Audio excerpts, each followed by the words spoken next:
Bonjour et bienvenue dans Le Monde devant soi, le rendez-vous géopolitique de Slate. Je suis Hélène Decomer, rédactrice en chef de Slate et je suis en compagnie de Jean-Marie Colombani, cofondateur du site. Bonjour Jean-Marie. Bonjour Hélène.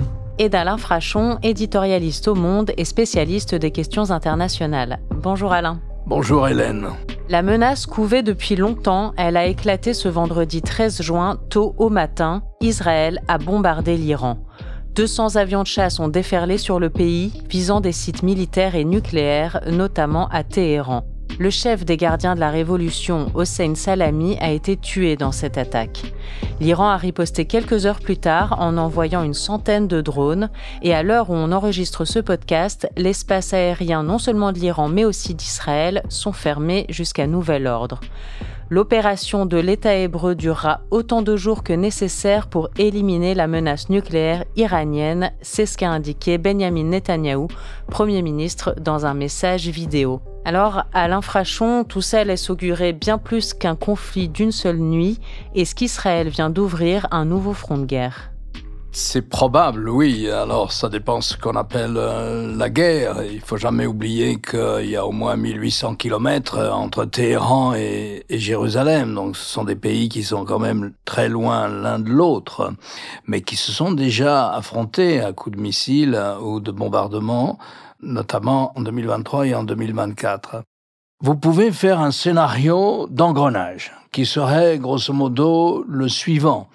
C'est-à-dire que le régime iranien, pour des raisons à la fois intérieures et extérieures, est agressé alors qu'il est en train de négocier avec les États-Unis sur la question nucléaire. Il est agressé et donc il estime qu'il doit obligatoirement répliquer.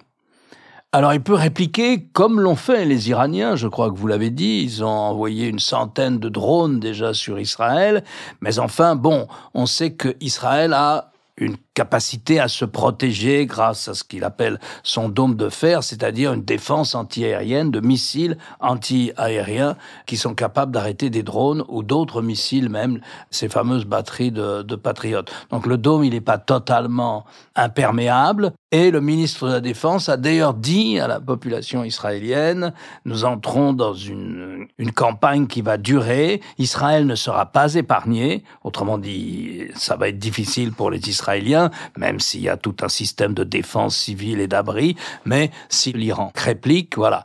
Ce n'est pas tellement ça le scénario qui me paraît celui qui mènerait à un engrenage véritablement guerrier, d'une guerre, pour répondre à votre question. Le scénario qui y mène, c'est si les Iraniens, comme ils ont dit qu'ils le feraient, attaquent, parce que là c'est beaucoup plus facile, les installations militaires américaines dans le Golfe. Là, elles sont pas loin. Je vous rappelle que le Qatar abrite la plus grande base aérienne au sol américaine du Moyen-Orient.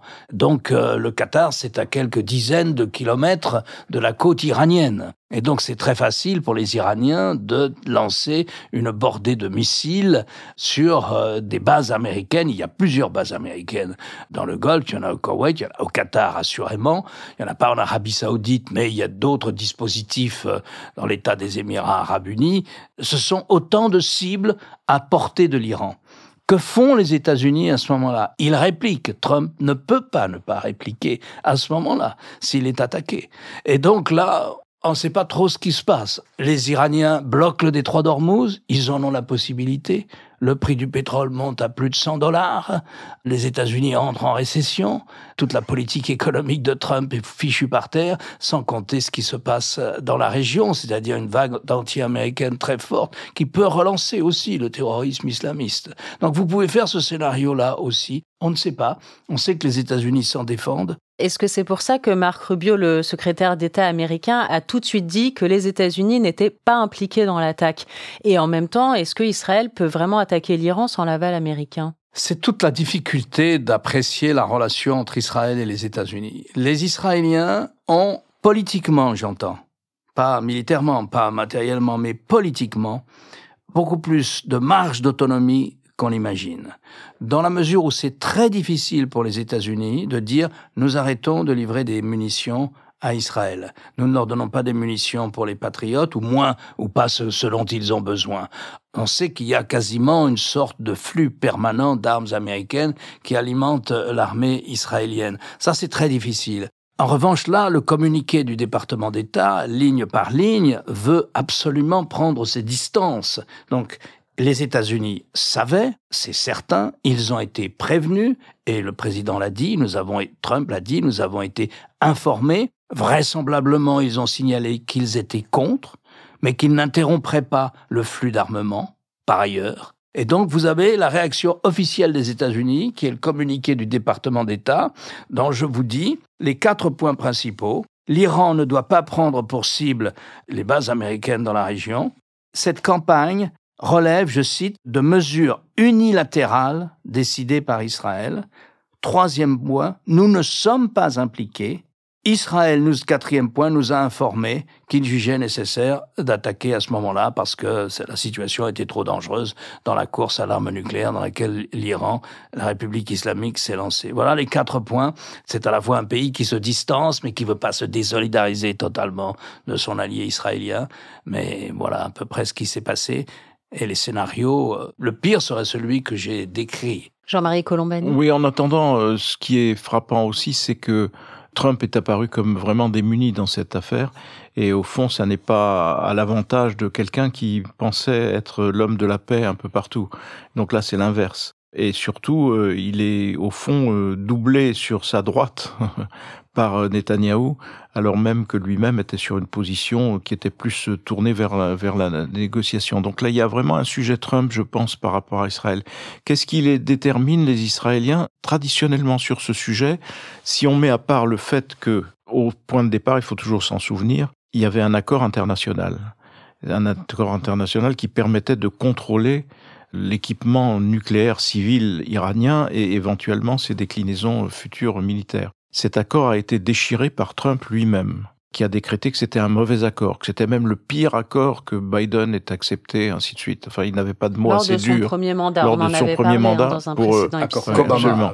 Absolument. Donc là, aujourd'hui, il est un petit peu pris à revers parce qu'il a été obligé, au fond, de concéder qu'il fallait revenir à la table des négociations. Ces négociations s'étaient rouvertes, elles étaient même en cours, et donc les Israéliens ont, à leur tour, cette fois, balayé cette perspective en déclenchant les hostilités. Traditionnellement, Israël considère qu'il faut intervenir, mais il faut en effet éliminer cette menace pour la sécurité d'Israël. Mais ce qui se disait, c'était que était-ce utile et combien de temps cela ferait gagner par rapport à l'échéance que les Iraniens peuvent avoir sur la fabrication de leurs bombes. Traditionnellement, on disait, si ça ne fait gagner que 2 ans, ça n'est pas vraiment très pertinent. Combien de temps ça nous fait gagner par rapport à cet équipement? Donc peut-être que les Israéliens ont tranché dans l'idée que ça devenait urgent, peut-être compte tenu de l'avancée à un rythme peut-être plus élevé de la part des Iraniens vers une bombe nucléaire. Donc peut-être que c'est ça qui a vraiment déterminé le gouvernement. Par ailleurs, c'est un gouvernement qui mène une guerre un petit peu aujourd'hui tous azimuts, et c'est vrai que en termes d'opinion, cette fois, cet épisode qui se prépare à être dramatique parce que le gouvernement israélien a bien prévenu la population que ce serait long et que ce serait coûteux. Et donc, il fallait se préparer à des jours difficiles. Et les Américains eux-mêmes ont demandé à leurs ressortissants de se mettre à l'abri. Donc, c'est que personne n'envisage que la riposte épargne vraiment complètement les populations civiles. Personne n'envisage que ça puisse se passer tranquillement, entre guillemets. L'avantage en termes d'opinion de Netanyahou, c'est que ça évacue complètement l'histoire de Gaza. Gaza qui est quand même aujourd'hui un pur scandale, ce qui s'y passe. Un scandale permanent. À nouveau, ces jours-ci, des témoins américains, des chaînes de télévision américaines qui n'entrent pas dans Gaza, mais qui font appel à des gens de la société civile qui vivent sur place, confirmait que les gens qui se dirigeaient vers les points de ravitaillement étaient ciblés par les soldats israéliens. C'est entre autres un des aspects de ce qui s'y passe, du bain de sang qui se prolonge. Donc ça va sortir de l'actualité et on va se préoccuper en effet de ces opérations, de savoir si ça s'étend ou pas, de se préoccuper d'une éventuelle extension du conflit qui mettrait en danger beaucoup plus que les 2 États de la région. Et on va passer par profits et pertes, comme c'est d'ailleurs largement le cas déjà, ce qui se passe à Gaza. Ça, c'est l'avantage en termes d'opinion que Netanyahou peut engranger, compte tenu du fait que l'opinion israélienne est farouchement hostile à la guerre qui se déroule à Gaza. Elle est très majoritairement hostile et n'attend qu'une chose, c'est de pouvoir voter pour remercier Netanyahou. Et la tentative de renversement... la tentative de vote, contraire à la Knesset a échoué de très peu, mais elle a échoué. Donc il n'y aura pas pour le moment d'élection nouvelle au Parlement israélien. Donc, on l'a abordé, Washington et Téhéran étaient précisément en train de conduire nouveau cycle de négociations sur le programme nucléaire iranien pour tenter de trouver un nouvel accord après celui mis à la poubelle de 2018. Et c'est peut-être ça qui est surprenant aussi, le fait qu'Israël attaque alors que ces négociations irano-américaines étaient en train d'être menées. Alain Frachon, est-ce qu'on sait comment elles se passaient, ces négociations ? Oui, on sait un peu ce qui s'est passé, bien sûr, oui. Je vais en dire un mot, mais il faut rappeler la responsabilité de Trump, une fois de plus. Le président Obama, avec les Européens, les Français, les Britanniques, les Allemands, avec les Russes et avec les Chinois, arrive à un accord sur le contrôle du programme nucléaire iranien, qui est placé sous le contrôle de l'Agence internationale sur l'énergie atomique, qui est le bras de l'ONU chargé de faire appliquer le traité sur la non-prolifération nucléaire, traité dont l'Iran est un des signataires, et donc qui l'engage à ne pas aller vers l'arme nucléaire. Et donc, il arrive à cette performance diplomatique. C'est un accord qui est imparfait, tout le monde le savait. Mais enfin, il était là. Et il donnait le temps, comme on l'a dit, il donnait un temps de réaction à la communauté internationale, aux États-Unis, aux Israéliens et aux Européens, aux Russes et aux Chinois aussi, pour le cas où on aurait la preuve que les Iraniens sont en train d'assembler une arme nucléaire. Il sabote cet accord. Et il dit aux Américains, en 2018, ce qu'a signé Obama, c'est infâme, etc. Il le sabote. Ce faisant, il libère les Iraniens. Et la République islamique dit, puisque les États-Unis ne le respectent pas, nous n'avons plus de contraintes. Et nous n'acceptons plus non plus la présence des caméras et des censeurs de l'Agence internationale de l'énergie atomique, de l'ONU, ni même les inspecteurs de l'ONU. Et donc l'Iran se met dans une course effrénée à l'enrichissement de l'uranium. Donc Trump porte une responsabilité historique dans cette histoire. C'est celle d'avoir saboté l'accord de 2015 en 2018. Ça se passait pas bien, ces négociations. Il y a eu 5 séances. Elles ont lieu à Oman. 5 séances, c'est rien dans une négociation avec les Iraniens. Ce sont les plus grands négociateurs du monde et les plus difficiles. Mais ça marchait pas. Ça marchait pas à tel point que l'Agence internationale de l'énergie atomique, dont on peut respecter l'absolue neutralité dans cette histoire, elle est dirigée par un Italien absolument admirable. L'Agence de l'énergie atomique, au début de la semaine, reprenons la séquence, au début de la semaine, avant même que Netanyahou soit confirmé à la Knesset à 2 voix près, il a échappé, et il décide de lancer son attaque juste après avoir reçu cette petite majorité à la Knesset. Eh bien, au début de la semaine, l'Agence internationale de l'énergie atomique, et notamment son directeur italien, lance un cri d'alarme en disant « on ne peut pas laisser l'Iran continuer à enrichir de l'uranium à ce rythme. Ils ont un stock de 400 kilos d'uranium enrichi à 60%, dit l'Agence internationale de l'énergie atomique. C'est l'ONU qui dit ça, c'est pas les Américains ou les Israéliens, c'est l'ONU, y compris les Chinois, les Russes, etc. Et ils vont vers les 90%, et les 90%, c'est la teneur nécessaire pour une arme atomique.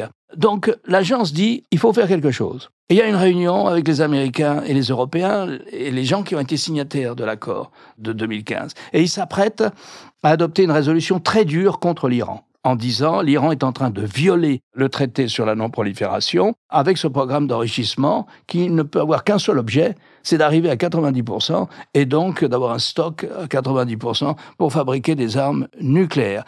Tout cela arrivait après le dernier rapport de l'Agence internationale de l'énergie atomique qui était accablant pour Téhéran. Accablant, disant il n'y a plus aucun contrôle et qui notait les multiples violations du traité par l'Iran.